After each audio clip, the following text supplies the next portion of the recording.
Yeah. Like that? Yeah.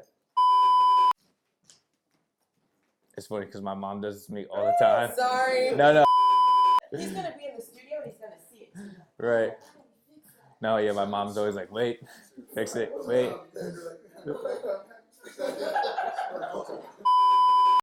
Hey y'all, this is Chanel and I'm here with Prince J+R and this is Year of the Prince. Tonight is a celebration, good vibes and it's so amazing, cause you know that we made it to another one. Tonight is a declaration, good life and it's yours, embrace it, cause you know we're the greatest, and you know we are. Cheers.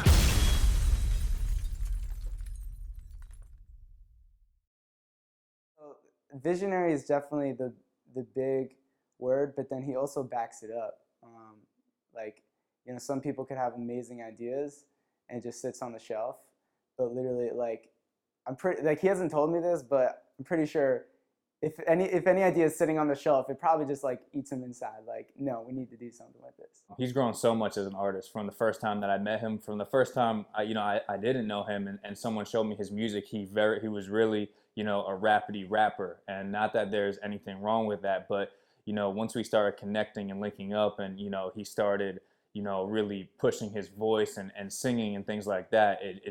It's crazy to see the growth from some of his earlier stuff to what he's at now, which is, you know, making huge worldwide hit records with different concepts and different flows and different melodies and singing, but then also some songs he's rapping on them. So I just feel like he always was legit, and he's just continuously added on to his skill set. Prince J+R doesn't pull from one person or one genre. So you got to understand that, like, when he puts his vision out, the cultural impact that he's pulling from is so many different places. So as an engineer, to see the record go from a creative writing process to the recording process, to see it become a vision, and the way that he carries himself through getting it across is amazing. And you really don't know what you're gonna get. You already know I'm popping on my own. I'm popping on my throne. The Prince. You know we mobbing over here. Best believe that's what we do. We steady mobbing over here. Best believe that's what we do. Fun fact about Mary Poppins. Well, I would say definitely, I guess, that we had to drive literally 2 hours just to go find the perfect location to shoot that actual video, which, you know, everybody involved was totally down. And, you know, the funny thing is that, I mean, it literally was shot on a basketball court. I don't know if people can actually, you know, tell that. But, I mean, when I told people, they were like, so you couldn't find any basketball court down the street, you know? But the thing was, I had a special connection to that particular location, and we know the people who own that property. And so, you know, it just worked out where we were able to shoot on this basketball court literally in the night with this fog machine, and it just was a really lit experience. Spoonful of sugar makes the medicine go down. Say a spoonful of sugar makes the medicine.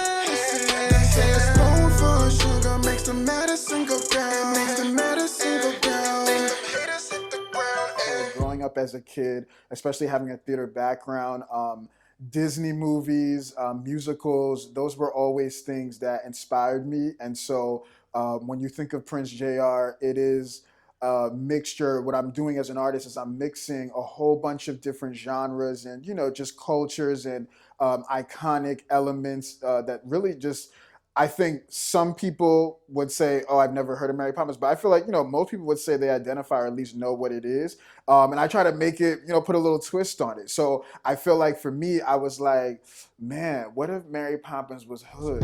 Pretty Ricky Ross, see me floss, see me floss, see me floss. Oh, baby, I'm too wavy, I'm too turned on, baby. I go crazy, I get crunk. To kind of have the more urban trap sound mixed with what we know from the Mary Poppins movie, but also just the musical as well. I just felt like it was genius and it was just brilliant. So definitely shout out to Mary Poppins. But I also think that what we were able to do there, it was like a culture like a clashing of cultures there, right? This urban kind of like vibe and this aesthetic mixed with like these, you know, the Mary Poppins aesthetic, which is, you know, the umbrellas and all that kind of stuff. So it was really cool to shoot that. You already know. I'm popping on my own. I'm popping on my own. So how important is dance choreography important to your videos? Very, very important. I think when it comes to the choreography, I'm really hands-on with it. Even though I'm not the one doing the choreography, I pretty much map out and tell my dancers, tell my choreographers, listen, it needs to be this, you know, this kind of movement, this kind of energy. I need you guys to really bring this type of element to the video through dance.